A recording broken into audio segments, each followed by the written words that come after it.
Alors, qu'est-ce que c'est notre business? Canel, c'est un service de rencontre qui permet de faire des rencontres sur son mobile, directement dans les lieux de sortie de type bar, discothèque, afterwork, etc. Je travaille actuellement sur la concrétisation d'un projet de conseil, production et vente de compléments alimentaires sur mesure. eCitizen.com, c'est une place de marché qui met en relation d'un côté des vendeurs professionnels et de l'autre des acheteurs particuliers de produits bio et équitables. Ilou.com, c'est une plateforme qui permet à tout le monde, aussi bien les particuliers que les professionnels, de pouvoir louer ou mettre en location toutes sortes d'objets. L'idée de Litchi, c'est une cagnotte en ligne qui permet par exemple d'organiser des cadeaux à plusieurs. T-Visual sera la première chaîne de télévision en langue des signes.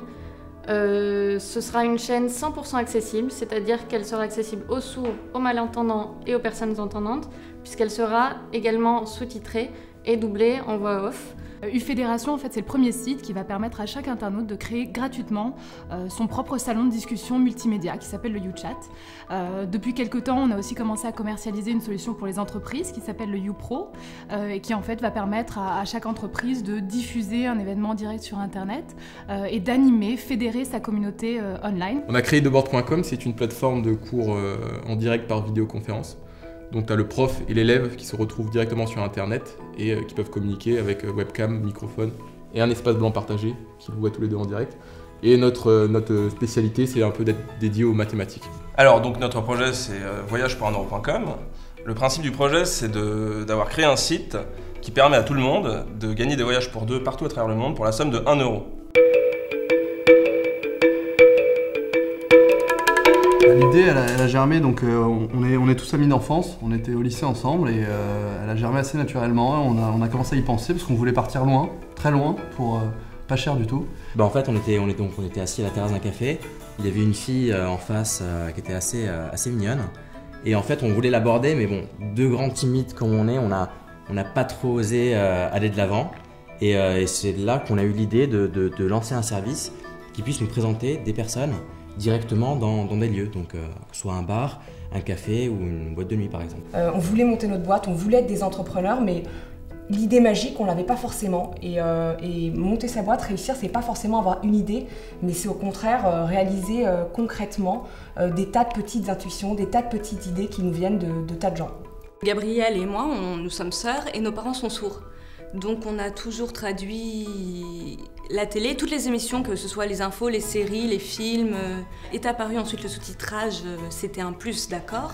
Pour les sourds, le français c'est compliqué, c'est vraiment une autre langue, c'est une langue étrangère. Et donc on a décidé de faire une chaîne de télé pour sourds, mais accessible à tout le monde, en sens inverse.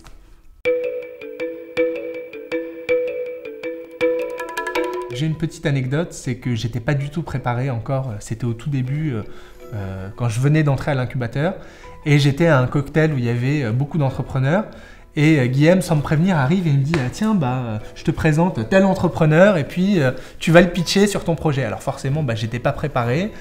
J'ai commencé par lui dire « Ouais, mais alors je pense que vous êtes trop vieux pour comprendre le système. » Bon, donc j'étais un peu mal parti, mais bon, voilà. À force d'être dans le bain comme ça et de se confronter à ce genre de situation, après c'est quelque chose qu'on arrive à gérer et on canalise son énergie, son flux de pensée et on déroule assez simplement. Alors l'incubateur nous a principalement apporté des superbes rencontres, des gens qui ont été capables de nous conseiller. On a par exemple rencontré Michel de Guillermier, le fondateur de PhotoWest, qui est vraiment une star du e-commerce. Ça nous permet de prendre de la distance. Déjà, on a l'avantage d'avoir un suivi tous les jours, pas tous les jours, mais assez récurrent avec Guilhem, qui est la personne qui gère l'incubateur. C'est l'endroit où vraiment l'entrepreneur se sent bien.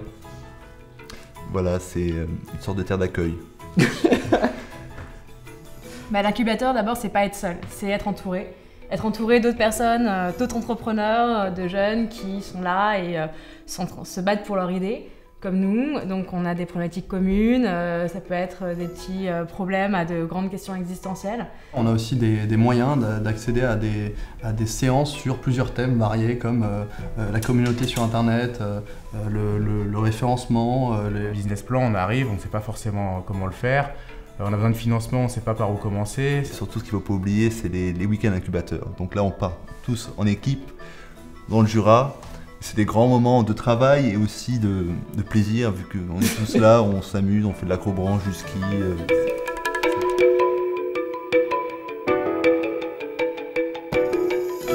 déjà séparer l'endroit où vous travaillez de votre maison, parce que si vous mélangez, vous allez travailler sur votre lit, etc., ça va être un petit peu un bazar complet et vous n'arriverez plus à avancer. Son projet, il peut être parfait, il peut être extrêmement pragmatique, pratique, facile à réaliser, etc.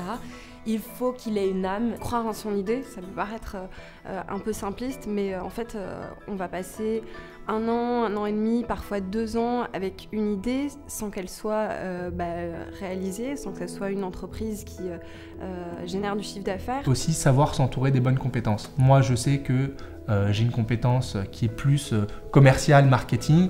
Nima, il est vraiment brillant dans la technique, etc. On s'est vraiment bien associé et là, on sait qu'on peut créer de la valeur. Déjà, il faut avoir une bonne idée. Et pour être sûr d'avoir une bonne idée, il faut en parler au plus de gens possible autour de soi, etc. D'avoir le fighting spirit et ensuite de venir à l'incubateur pour justement partager tous ces bons et ces mauvais moments au sein d'une structure qui est dynamique et qui accueille plein de jeunes entrepreneurs. Il faut être prêt effectivement à être ultra endurant, c'est un marathon, mais en même temps je pense que si on arrive au bout du marathon, on est super heureux et donc je pense qu'on court tous pour ça en fait.